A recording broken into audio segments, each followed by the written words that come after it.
Welcome to Dr. Angie Speaks, and where real conversations meet real expertise. Love it. Hello, everyone. We have with us today Reverend Dr. Rutha Jackson. She's going to tell us about her walk with God. She's going to tell us about all of the wonderful things she's doing in the community. Dr. Jackson, we have a global audience. We have people from the Caribbean that listens to us. We have people from Japan. We have people from Africa. So whenever you feel led, you can share your contact information, your email, so people can reach out to you if they have more questions or if they would like to assist in everything that you are doing, or even if they would like to donate to your cause. How can they reach you? But Dr. Rutha, Reverend Dr. Rutha Jackson, the floor is all yours. Thank you. Thank you so much for having me on your radio show. This is so awesome. And as Dr. Angie has said, I am a candidate for the Houston County Commission Post 2. And I won the primary by 1,000+ votes. And so I'm excited to journey on into this campaign and to win this seat on the county commissioner board. It is an exciting time for me. First time that I've actually stepped out and launched myself into a campaign for office in Houston County. Let me just back up for a moment. I've lived here all my life, okay? I went to school, elementary school, went through high school, and I've gained by being an activist because my stepfather rather, was actually the founder of SCOC, the Southern Leadership Christian Council. So he was actually the founder, started it up here. He, along with NAACP President, Mr. Oscar Tunney. And so they pulled us when we were young into this field of political and being an activist for other people.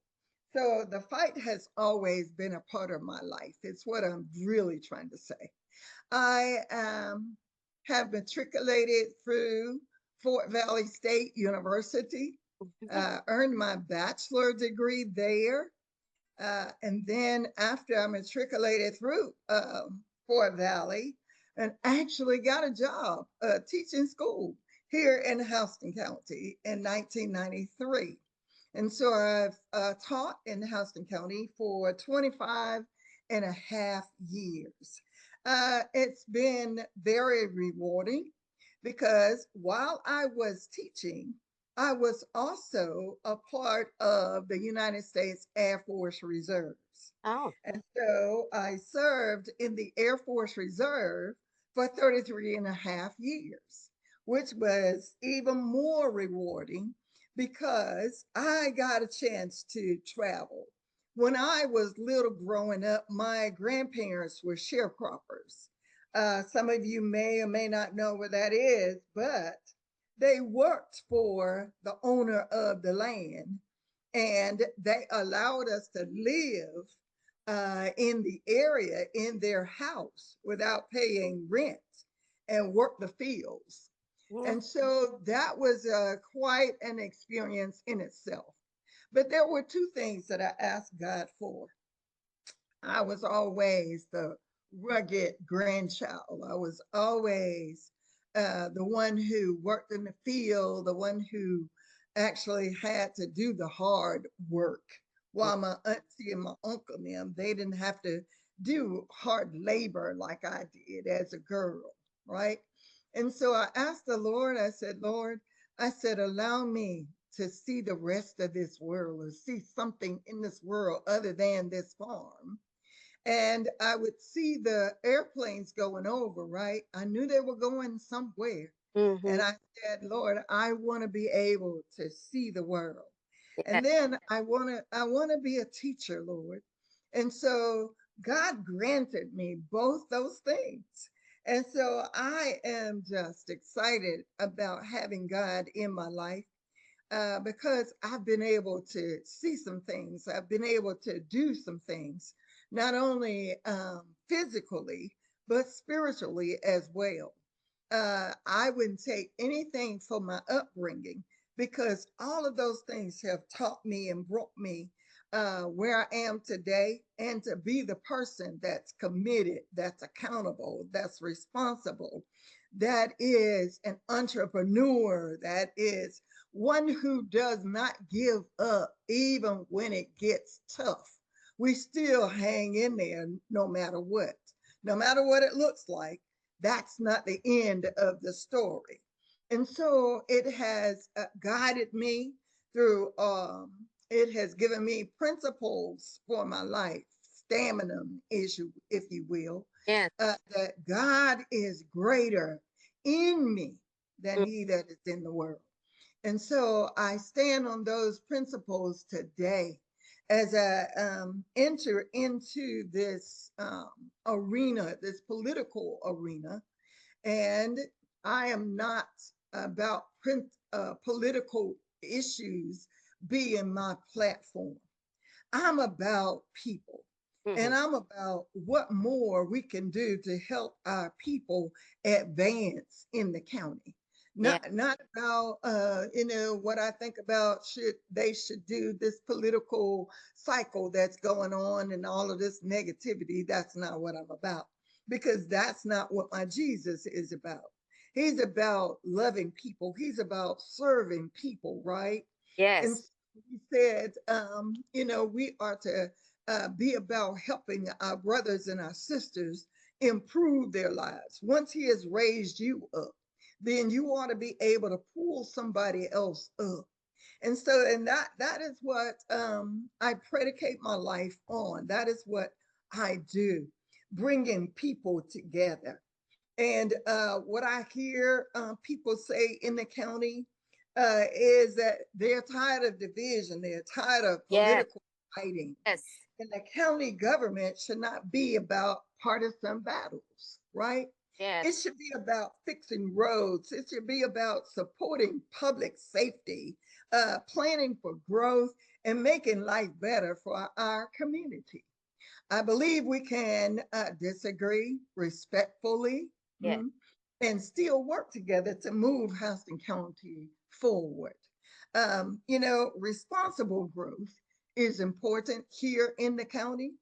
Our county is growing rapidly, and growth brings both opportunity and responsibility, accountability, and we need thoughtful planning that supports economic growth while also protecting neighborhoods, managing traffic, and maintaining the quality of life that makes people want to live in our county first. Yes. Choose Houston County first. Yeah. And when we improve infrastructure before crowding or becomes a cost, becomes a crisis, then that's a plus in our favor. People want to come for that. When we encourage a balance in residential and commercial growth, people want to come for that. Yes. When we work collaboratively with local cities and regional leaders, others want to join in and be a part of that. Protect both longtime residents and new families moving into the area. People want to come for those things. They want to be a part of that safety network, right?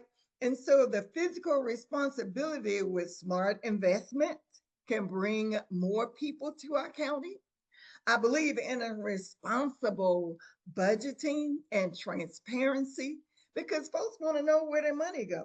Oh, Taxpayers yeah. deserve to know, yeah, how their money is being spent, and whether those investments are truly benefiting the community. Too often, we invest in things that may not benefit the entire community, but benefit certain areas. And so we want to get away from that. We want everybody to be a part of, to have a balance. At the same time, there are areas where strategic investment today can prevent bigger problems tomorrow. And we need to seek out those areas and work on those areas in our roads, in our emergency services, and definitely in our infrastructure. Yeah, I know that a lot of times we consider the fact that, oh, we're wasting money over here, we're wasting money over there, but we want to avoid wasteful spending, prioritize essential services, and plan ahead financially, maintain transparency and accountability. And that accountability, transparency is definitely a word that needs to be respected because all of us deserve to have transparency. All of us deserve to see transparency, that accountability, right? You put the taxes in our hand because tax money revenue is one of the major things that help drives this county forward. Yeah. And so, yes, we want you to trust us. We want you to believe in what we're doing is for the benefit of all. But we must have evidence that that's what it is. You must be able to see that we're doing these things to help grow the county, not only just to grow the county with new businesses, but yet even our businesses that are already here. We Mm. want to be able to expand. We want to help you expand on your business that's already a business in Houston County. Yeah. So supporting public safety, that's another one, and can be a real issue here in our county.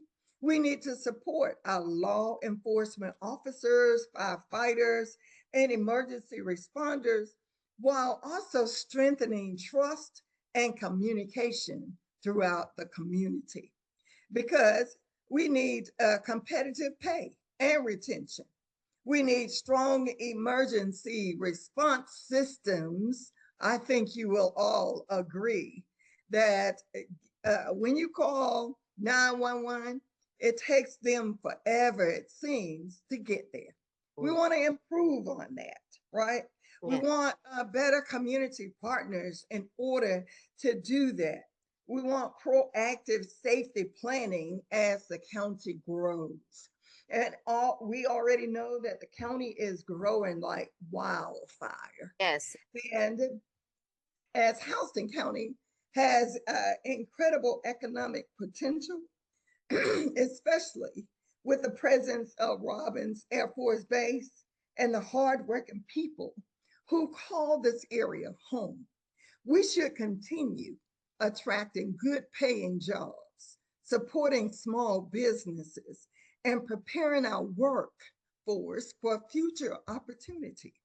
We should support military families and veterans, encourage entrepreneurship, workforce development partners, long term economic strategies, and planning is definitely something that we need to work more on. And I know that as we move forward, working on all of these things that I've talked about, I want you to know why I am running for County Commissioner Post 2. I'm running because I care deeply about this community. And I believe we need leadership focused on practical solutions instead of political division. I want to help Houston County continue growing in a way that benefits everyone. Yeah. What makes me different? My focus is on collaboration, listening, and problem solving. I believe county commissioners should work with people across the community, regardless of politics, to make thoughtful, thorough decisions that serves the public interest. What is the biggest challenge that I see facing Houston County? Is managing growth responsibly. Mm, Yeah. yeah. And as we manage growth responsibly, that requires us to focus more on infrastructure, public safety, long-term planning that keep pace with the number of families and businesses coming into the county. What values would guide my leadership?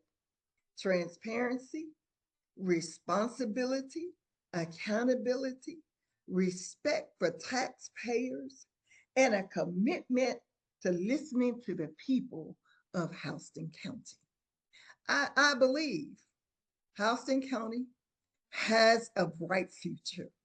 We are blessed with strong communities, hardworking families, and tremendous opportunity. But keeping this county strong will require leadership that listens, Yes. leadership that plans ahead, and works with people from all backgrounds to solve problems together.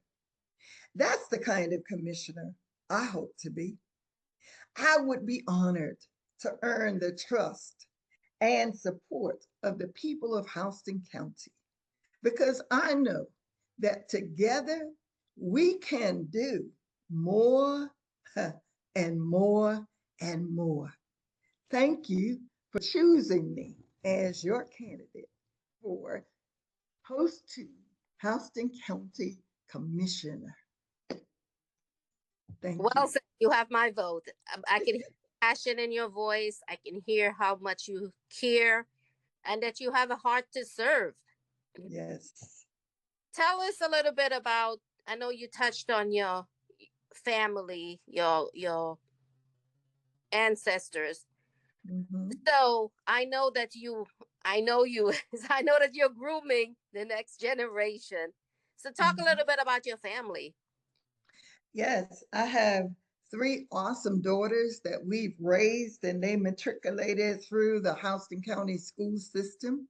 They went on to get their college degrees and they are, one is in DC, that's a principal of DC Public School.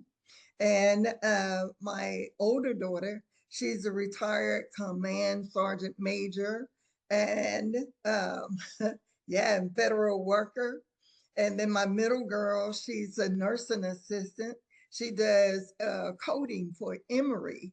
And so they have done well. I'm really proud of them. And they are proud of their mother, taking on many different challenges in this county, as you know.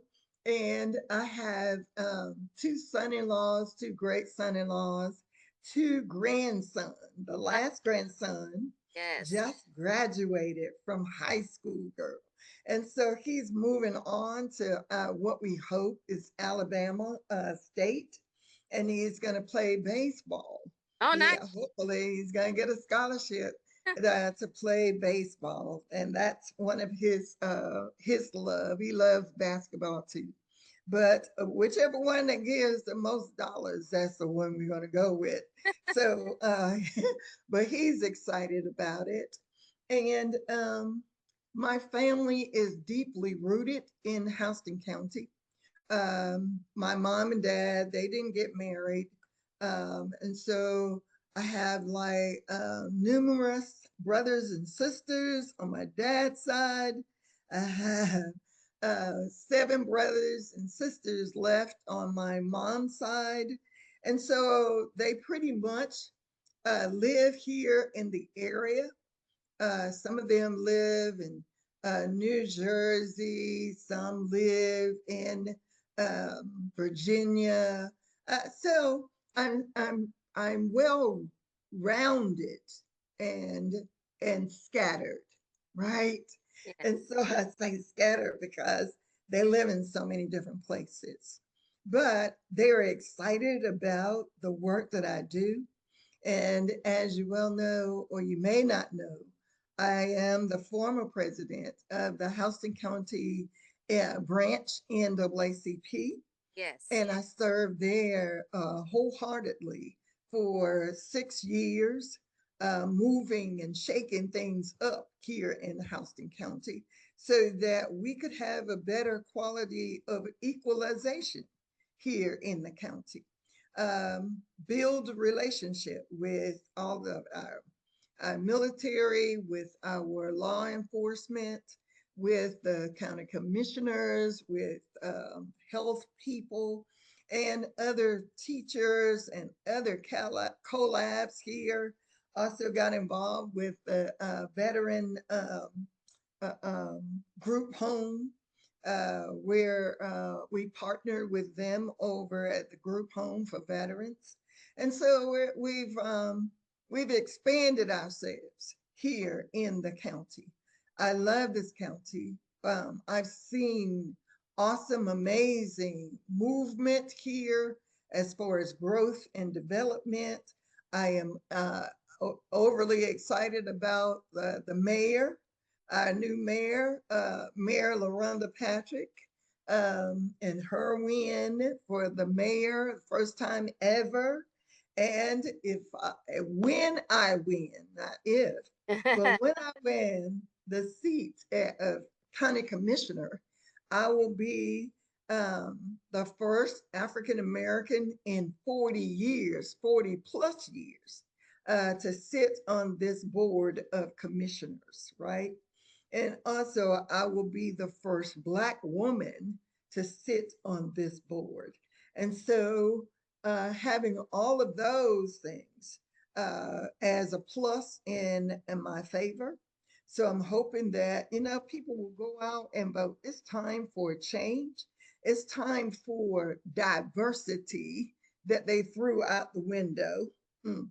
But it's time for diversity, and it's time to have our voices heard on the board of county commissioners. Did I cover all that you asked me? Yes, absolutely. You went above and beyond. We have a lot of veterans who listen in from around the world. Mhm. Can you expand on your time serving in our military and how would you do that again if you knew you the same experience that you were going to have in the Air Force? Would you make that conscious decision to do that again? I would make that conscious decision to do it again. And I'm encouraging young people to go in, have that experience, because that experience helped to anchor my life. Mm. And I say that with conviction because had it not been for the military helping to groom me through education, to groom me through discipline, to give me the opportunity to uh, to grow and to elevate, right? Because there are levels. You had to meet the requirements. There was a challenge for me because I was a high school dropout. Mm. And so, being a high school dropout, I was behind the curve. When I realized that education was the key, I went for it all, Mm. right? I didn't let anything get in my way. When I went in the military, I went in with no stripes, right? I went through basic training in tech school where on the farm, it prepared me for the kind of training, extensive training that I would need going through basic training in tech school, right? I had stamina, I had will. And so there was nothing that they could throw at me that will cause me to want to quit, right? I had a purpose, I had a plan. Yeah, I was going to do it, and I did it. And so when I got through, I was able to leave my three kids Yeah. with my husband Mm. and his mom and his sister, and they helped, and my auntie, they helped see about them while I was away. The 8 weeks of training that I went through was the best training in my life. Mm. I functioned.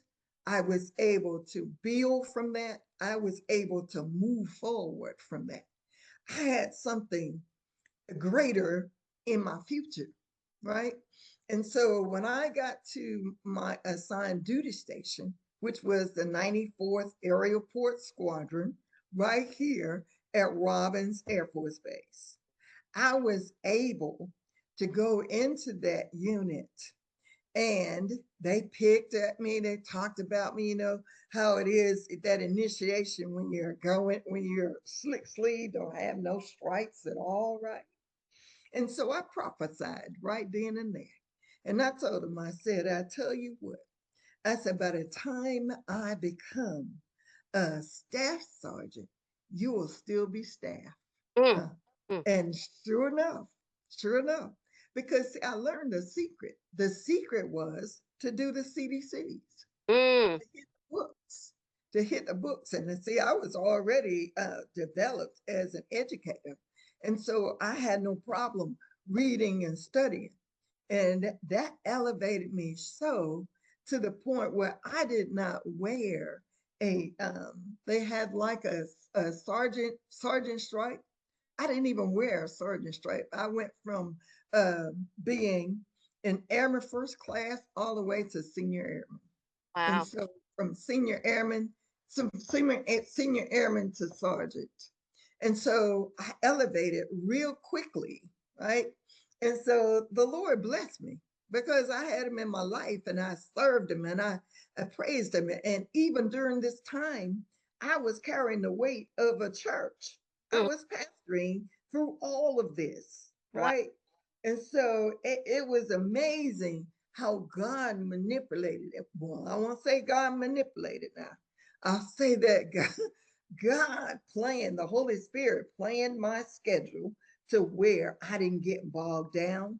I Yes. didn't burn out. I was able to carry that load through my whole military experience. And then the beauty of it was I had the commanders, the commanders work with me on Sunday morning. They would allow me to go and meet with my congregation girl and come back to work. I Mm. said, now it doesn't get any better than that. Right. Okay. That's true. Because they knew that I was high strong about God and about my belief, and they signed on. Mm-hmm. They signed on. They bought in lock, stock, and barrel, right? And so, and most of my whole way through my military career, it was all about God. It Mm-hmm. was all about what God can do and how he can elevate you and how he can give you degrees. Because even while I was in the military pastoring, I still went to seminary school, and got my master's degree in pastoral leadership.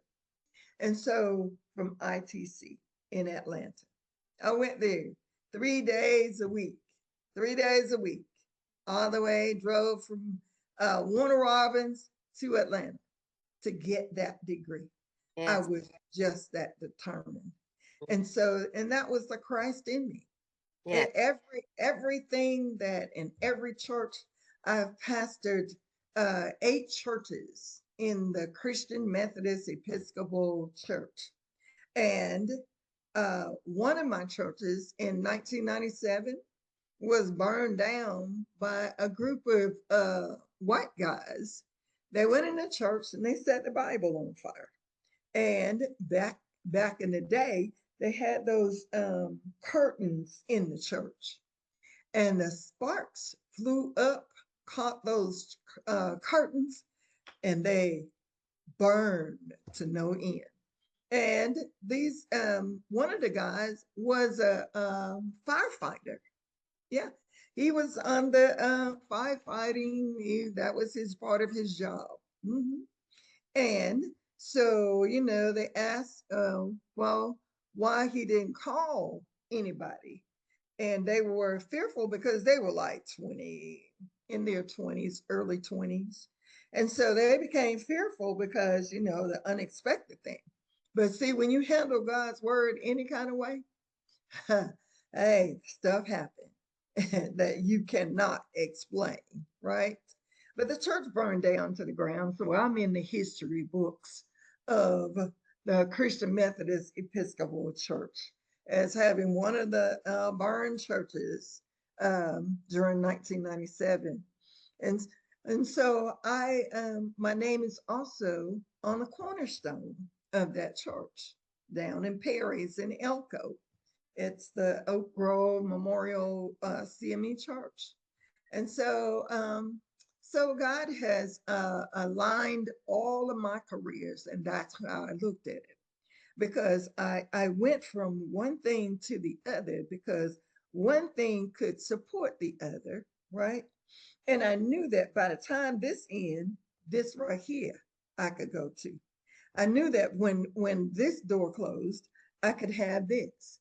And then at the end of my education career, I was the right age to retire from the military and to retire. I was at the age, I had 25 and a half years in education. I had 33 years in the military, and I could retire from both of them at the same time. Isn't that wonderful? Oh, yes. Yes. Girl, it doesn't get any better than that. Okay. A lot And of so, uh, uh, right. a lot of young people talk about now. The big thing is work-life balance. Mm-hmm. They A lot of people are juggling, and you touched on quite a few things to help our young people balance. You Mm-hmm. talked about God. You talked about having that support system with your family. Mm-hmm. You talked about, you know, being able to say, listen, this is important to me, going to church and being a part and being with my church family.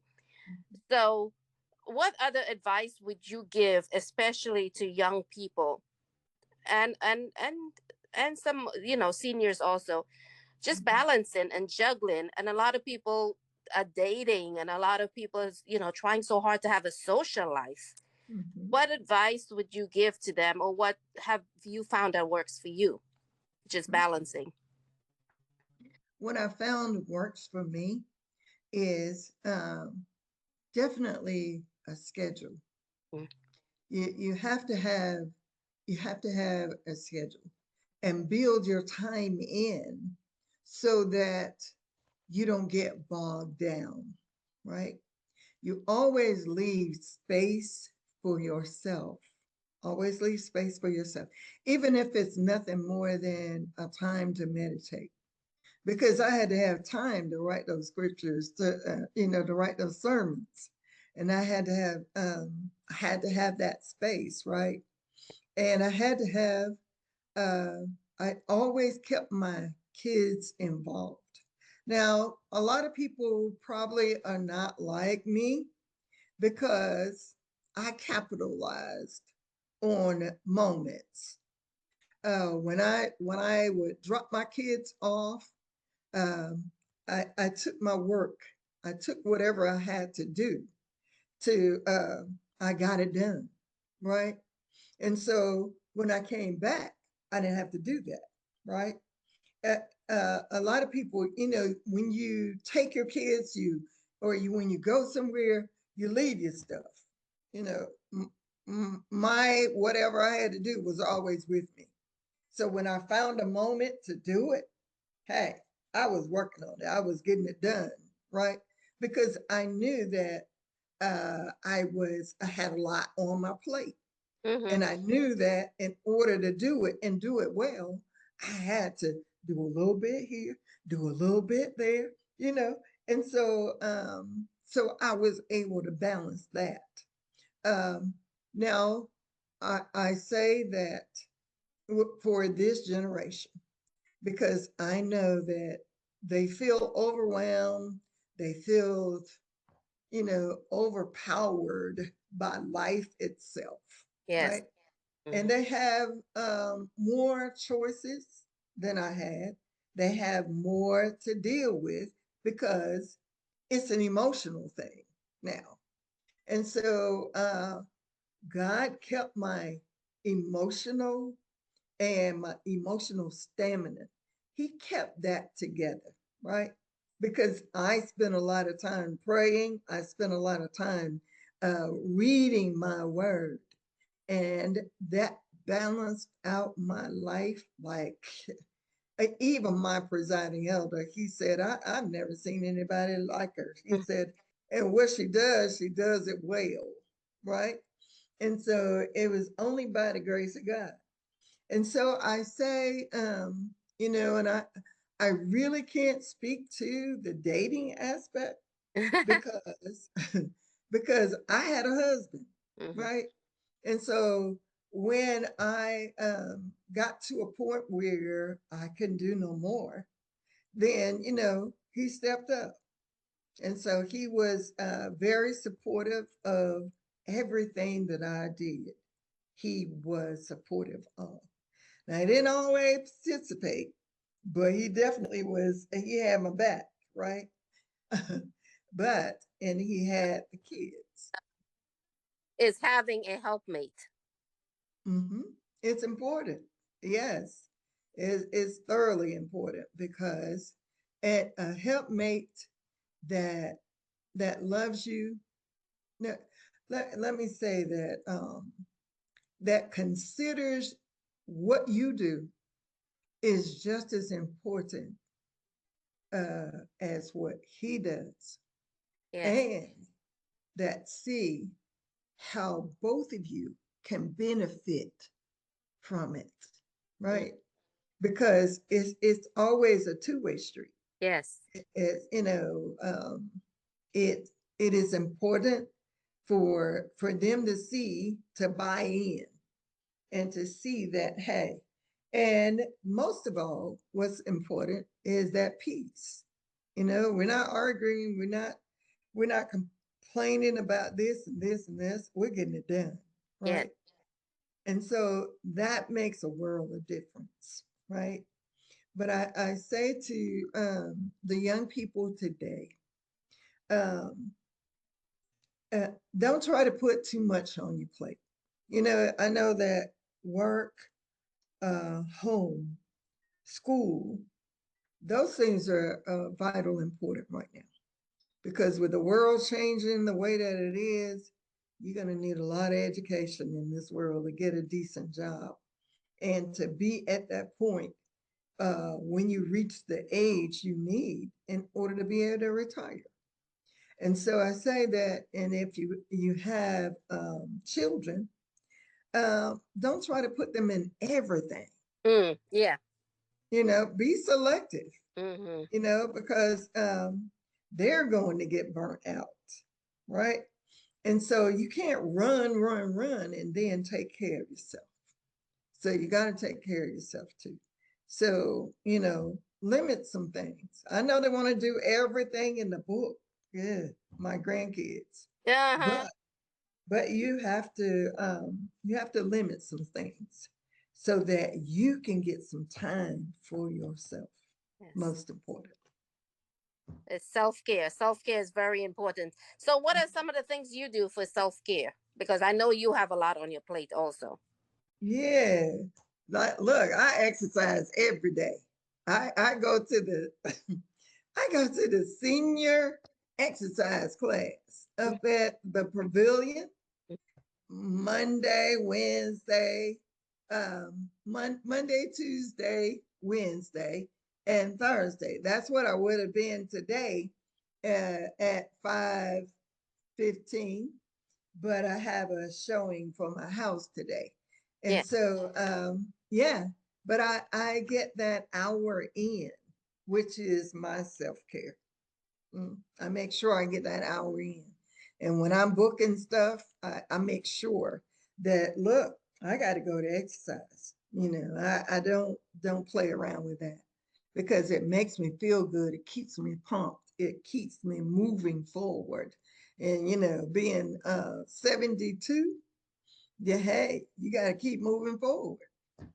Got to stay, as the young people say, you got to stay pumped up. Yes, absolutely. Yes. And I know you meditate and I know you read and I know that just do the whole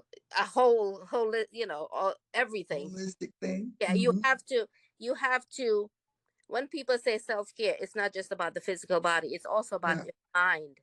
Get Yes. mind, you know, Hmm. sharp and keep your brain mentally active. Hmm. Absolutely. Yes. So tell our listeners, how can they reach you, if it's by email or are you on any social media, things like that. I know you are, but tell our listeners. Okay. All right. If you would like to follow me, and I hope you do, it is Rutha, Rutha, the number 4, commissioners. Okay. That's the that's the Facebook. That's the um, if you're going on my page, which is Rutha Jackson, ruthajackson.com on Facebook. Also, if you're, we're on all the social media pages. That's everything. Um, and it's still Rutha for commissioner. That's what's out there now. I'm trying to keep it straight. And then if you would like to just email me personally, it is ruthajackson3 at gmail.com, right? And I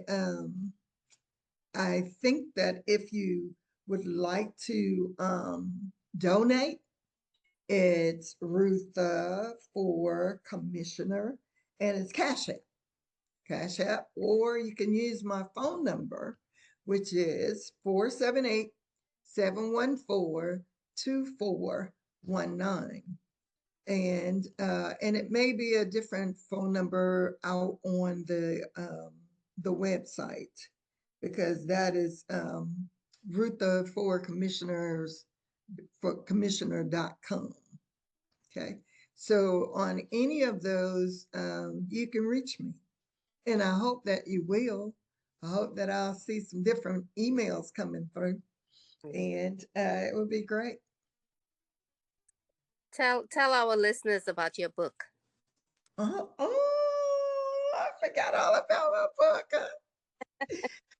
My book is The Battlefield of Belonging.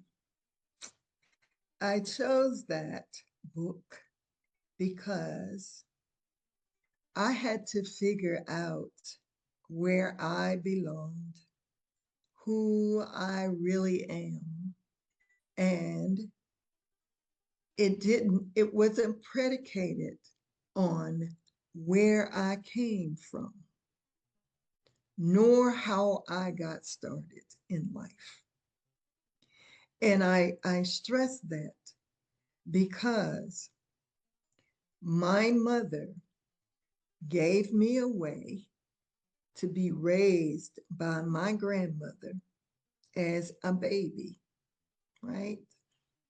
And so I had to come to grips with that. I had to, 16, at age 16, I really had to come to grips with that because I had issues. And so, and in belonging, it became a battlefield, right? I pitched the book around the military. I use that terminology because there are so many uh, things that you had to pack up. There are so many things that you have to leave behind. There are so many things that you encounter on the battlefield that will take your attention, that will cause you to stumble, Mm. that will make you want to give up because of the stress, the pressure, right? And then there are so many things that want to bring nothing but darkness in your life. So you definitely got to have a flashlight, Mm. right? And you got to be able to discern from what you need, what you have, and what you have to keep.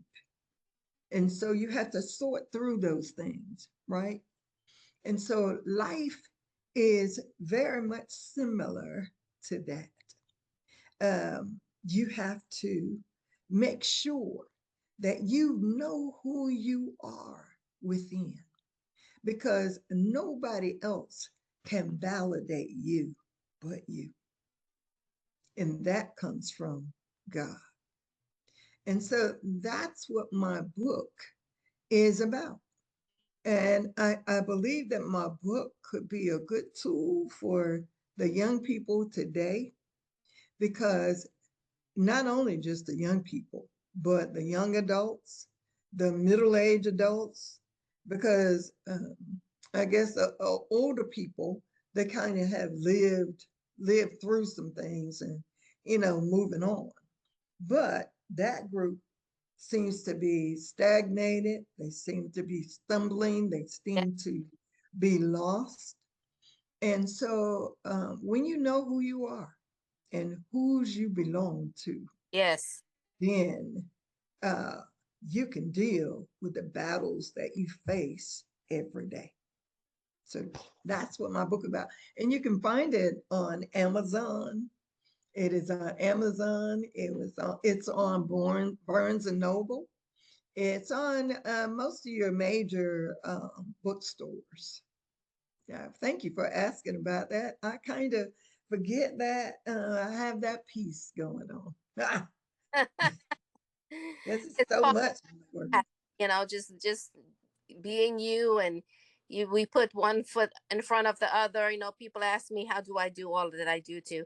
We put one Mhm, foot in front of the other because I'm a mom, I'm a grandma, entrepreneur. I mhm, have all of these different things going on too. Uh, mhm. put one foot in front of the other, and we keep moving, Yes, that's moving. it.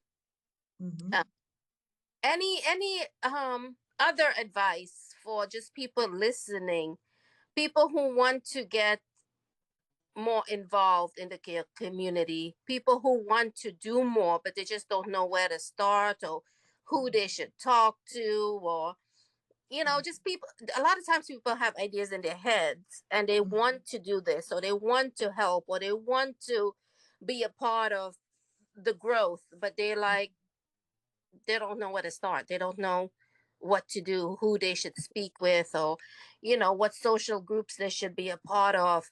And now to me, a lot, we have Facebook, we have internet. It's a lot of more information out there, but people mhm, are still stagnant and they still feel stuck.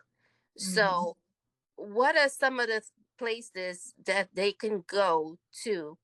I guess example, church, you know mhm, mhm. just Uh, well, I think a lot of people want, even though Facebook, all that stuff is out there, but they want a more personal contact. Mhm. Mhm. So I, today I was in a meeting and the friends and between friends, the coffee shop Mhm. right here on 96. She said something that really struck me today, Mm. that they are doing out of their coffee shop. And that is the guys who were in prison or jail Mm. who cannot read. They're reading on a third grade level. Wow. Mm. She Mm-hmm. said that they have launched a plan, um, a way in which to reach those guys or those women and men who who need help.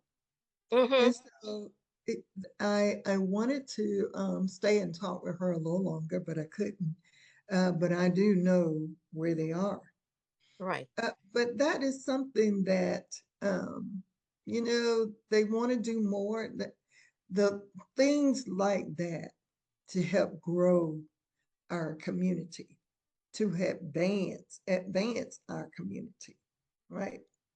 And then I was in another meeting with the county and Central Georgia Technical College. They have an amazing plan for those who want to be um, career trained, for those who want to be entrepreneurs, to those who want a skill, uh, to those who didn't get a high school diploma and you want a high school diploma and skills. They have all kinds of programs going on down there Mm. for people who uh, didn't get an opportunity, didn't Mm-hmm. get a chance, right? And so I'm saying that in the face of they have ideas, Mm-hmm. they want to get involved. So that's a good place to start, right? That's a possibility. They can help whatever that vision is. They can help move them forward to a place where they can develop that, right? And do even more in the growth of the county. So does that make sense? I know they know about helplines and all of that, but Yeah. that's just the internal stuff that's going on. That's advancing the county that I know of. Yeah. Okay. Yes. Yes. Yes. This has been an amazing, very informative talk, and I'm glad and I'm grateful that you took the time out to share your wisdom with us. You took the time out just to be here and be open and honest about what you've been through, and just sharing parts of your life that I didn't know about. So I thank you for that. And as we wrap up, anything else you would like to share? Any upcoming events? Any what's the date for voting? Any milestones coming up? Any things you would want to our listeners to know about? Um, well, I do want to share that a lot of people think that the election is over with and that I won, but the election was about the primary. It was to get my name on the um, the final election, November the 3rd. November 3rd.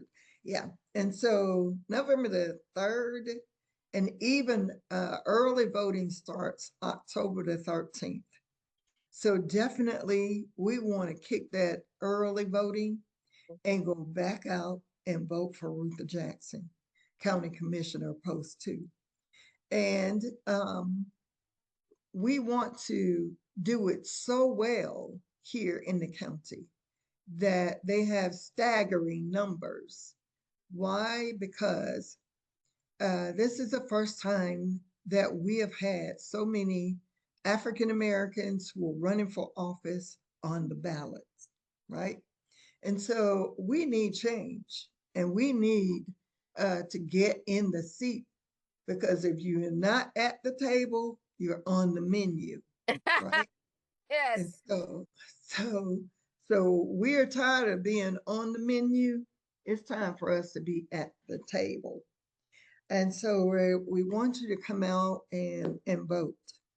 And I am trying to get a 5K fundraiser uh, in August, trying to do it on August the 20th, which is tentative right now. And if anybody out there who knows how I can get that done and pull all the pieces together and really make this a significant gain for my campaign, because we need money, right? We Yes. need to beat this opponent of mine, and he's Republican, so you know that they got money, and so I'm asking for your support. I'm asking for information, and please, definitely donations. I know that coming up, we have my calendar is very full, and it is so full um, with events that I'm dropping in on. It's not something that I have going on. Oh, here it is. But it's events that I'm dropping in on. And so that's the major thing that I have right now. And if you want to come and help me do some campaign work, like pass out my business cards, pass out flyers as we go to these city events and as we go to these other events that are coming up in the county, then please hit me up. You have my phone number, you have my email. Hit me up and let me know that you are able to help. I have signs that will need to be put out. I do have some signs now that we need to start putting out. But what we don't want is to be dormant. Right. We can afford to not keep pushing this campaign. It needs to be heard everywhere, Yeah. every hamlet, and whatever, everywhere, so that we can get me in the seat come November the 3rd. Listen, thank you so much, Dr. Angie, for this whole platform Yeah. and for what you are doing and how well you're doing it. And I am just pleased to know you. And I thank you for your support. And when we have that mental health coming up again, we should have those classes Yes. coming real soon. Okay. So I will hopefully back come on back.